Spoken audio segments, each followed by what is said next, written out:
আসসালামু আলাইকুম। দর্শকের কথা অনুষ্ঠানে আপনাদের স্বাগত জানাচ্ছি। আজকে আমি বিভিন্ন অনুষ্ঠান থেকে যে দর্শকের মতামতগুলো আছে সেখান থেকে নির্বাচিত কিছু মতামত পড়ব এবং এখানে একটা কথা বলে নেই, বেশ কিছু মতামত থাকবে যারা নাকি আমার কর্মকাণ্ডকে তাদের মতো করে বিশ্লেষণ করেছেন। কিছু কিছু আমার প্রশংসাও আছে, সেগুলো ওটা আপনাদের সঙ্গে শেয়ার করতে চাই। আমি প্রথমে যে কমেন্টটা পড়ব সেটা লিখেছেন আব্দুল বাতিন। তিনি লিখেছেন, মাসুদ ভাই একটি সার্কেল চিন্তা করুন যে আমরা আসলে এক চোর থেকে আরেক চোরের দ্বারা শাসিত হচ্ছি। তারেক জিয়া একসময় দুর্নীতির বরপুত্র ছিল, এরপর আসলো শেখ হাসিনা, এরপর ইউরোপ আমেরিকার এজেন্ট, এরপর আবার সেই দুর্নীতির বরপুত্র। আসলে আমরা এক হতভাগা জাতি। আমরা এতই দুর্ভাগ্য জাতি যে আমাদের নেতারা তাদের কৃতকর্মের জন্য দুঃখ প্রকাশ না করে আবার শাসকের চেয়ারে বসতে চায় এবং বসে যায়।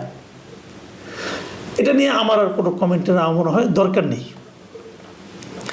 জাহাঙ্গীর আলম লিখেছেন, ইউনূস অবশ্যই একটি বাজে নির্বাচন করার অপচেষ্টা চালাচ্ছে। তারেক রহমান তার পাতানো ফাঁদে পা না দিয়ে জাতিকে রক্ষা করবে এই প্রার্থনা করছি। মানে উনি এটা লিখেছেন আসলে তারেক রহমান সঙ্গে দেখা করার জন্য, বৈঠক করার জন্য যে ডক্টর ইউনূস এই মুহূর্তে ব্রিটেনে আছেন সেটার প্রেক্ষিতে ওনার কি প্রত্যাশা সেটাই বলেছেন।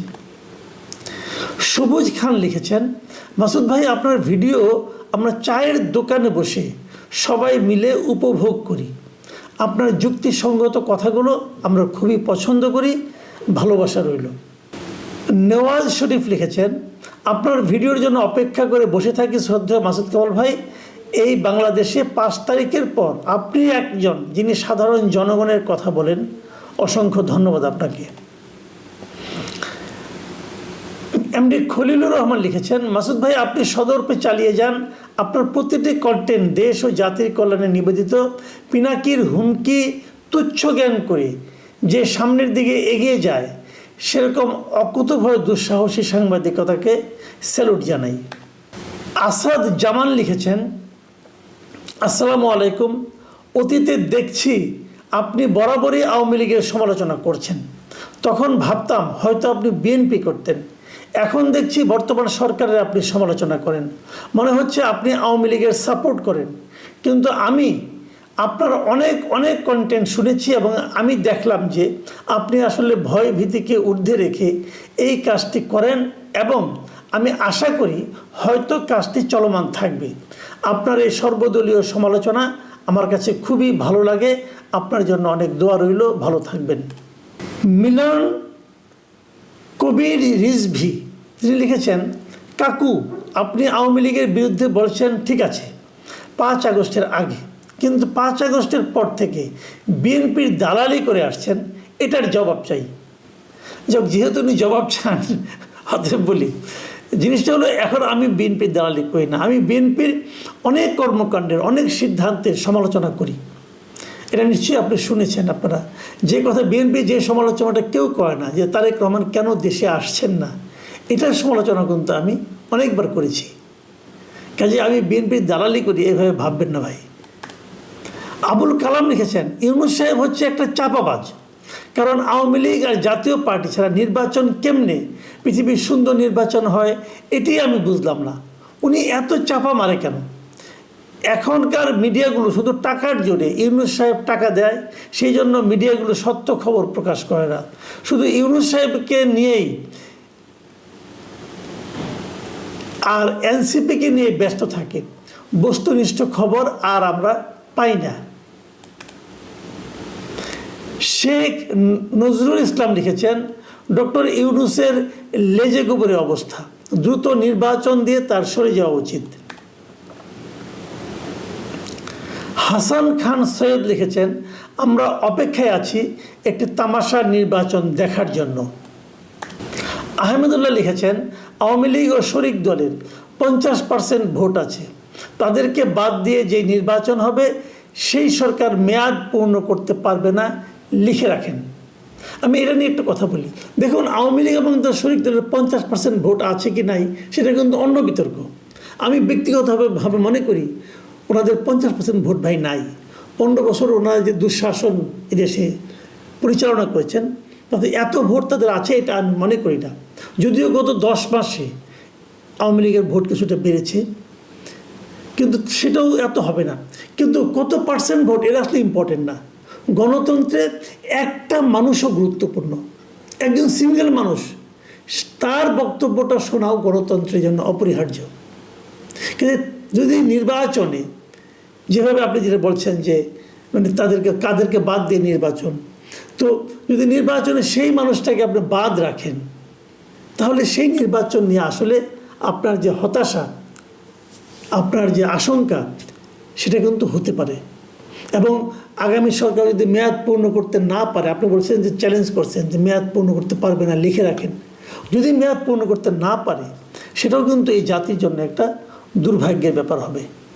এই কমেন্টে লিখেছেন আবুল কালাম। তিনি লিখেছেন, ভাই আপনারা যতই চাপা মারেন বিদেশি নাগরিক এই দেশ চালাবে না। হাসিনা তো বিদেশি নাগরিক ছিল না, কিন্তু ইউনূস তো বিদেশি নাগরিক, তাকেই এনে তো বসাইলাম। আপনারা এখন আবার বিরোধিতা করছেন কেন? তাহলে হাসিনাই ভালো ছিল এই দেশের জন্য? তখন আপনি যে কথাগুলি বলেন এইগুলির সঙ্গে কিন্তু এভাবে এইটাকে আলোচনা করা যাবে না। হাসিনা বিদেশি নাগরিক ছিল কিনা, ডক্টর ইউনূস বিদেশি কিনা, হাসিনার পরিবর্তে ইউনূস আনলাম এতে কি খারাপ হয়ে গেল কিনা, বিষয়গুলো এভাবে নয়। আমি যে কথাটা বলেছি আবার বলি, আমি বলতে চেয়েছি যাদের বিদেশে নাগরিকত্ব আছে অথবা যারা বিদেশে গ্রিন কার্ড হোল্ডার, মানে বিদেশে যে থাকতে পারবেন, কাজ করতে পারবেন, যদি আপনার বিকল্প একটা সংস্থান থাকে, বিকল্প একটা যাওয়ার জায়গা থাকে, তাহলে সেরকম ব্যক্তিকে এই দেশের নীতি নির্ধারণী দায়িত্বে দেওয়া উচিত নয়। এটাই ছিল আমার বক্তব্য। কারণটা হলো এই, তারা যদি দেশের কোনো ক্ষতি করে এবং ক্ষতি করে চলে যায়, যেহেতু তাদের বিদেশে থাকার ব্যবস্থা আছে, বৈধভাবে তারা থাকতে পারবে, অতএব তাদেরকে এনে যে বিচারের আওতায় আনবেন সেটা আপনি পারবেন না। এই জন্যই আমি কথাটা বলেছি। এখানে হাসিনা কিংবা ডক্টর ইউনূস এইভাবে তুলনা না করে আমি মনে করি ভালো। এই মন্তব্যটা লিখেছেন ভিলেজ ফিশিং মডার্ন ফিশ, বিশাল একটা নাম। এবং উনি লিখেছেন, কামাল ভাই আমি আপনাকে অপেক্ষাকৃত নির্মোহ মনে হয়, তাহলে আপনার উচিত হবে এই যে সমন্বয়কের বাড়িতে স্নাইপার রাইফেল পাওয়া গেছে তা নিয়ে একটা অনুসন্ধানী বা নিদেন পক্ষে গবেষণামূলক একটা ভিডিও বানান, যাতে সাধারণ মানুষ সত্যিটা জানতে পারে। কারণ মিডিয়া যেভাবে লুকিয়ে রাখার চেষ্টা করছে এটা সত্যি সন্দেহজনক। আমি ওনাকে বলছি কথাটা যে আসলে কিন্তু এটা খুবই একটা মানে আপনার উদ্বেগজনক কথা। আমরা দেখেছি দুদিন আগে যে আপনার আর্মি সেনাবাহিনী একটা বাড়ি থেকে, যে বাড়িতে নাকি একজন সমন্বয়ক মানে বলা হচ্ছিল, দাবি করছিলেন, সেরকম একটা বাড়ি থেকে স্নাইপার রাইফেল উদ্ধার করেছে। মাথায় রাখবেন, স্নাইপার রাইফেলটা কেন? এটার কাজ হলো অনেক দূর থেকে টার্গেট করে কাউকে মারা যায়। তো ওনার বাড়িতে স্নাইপার রাইফেলটা কেন এলো, কোথা থেকে এলো? স্নাইপার রাইফেল কিন্তু আপনি চাইলেই যে কোনো দোকান থেকে কিনতে পারবেন না।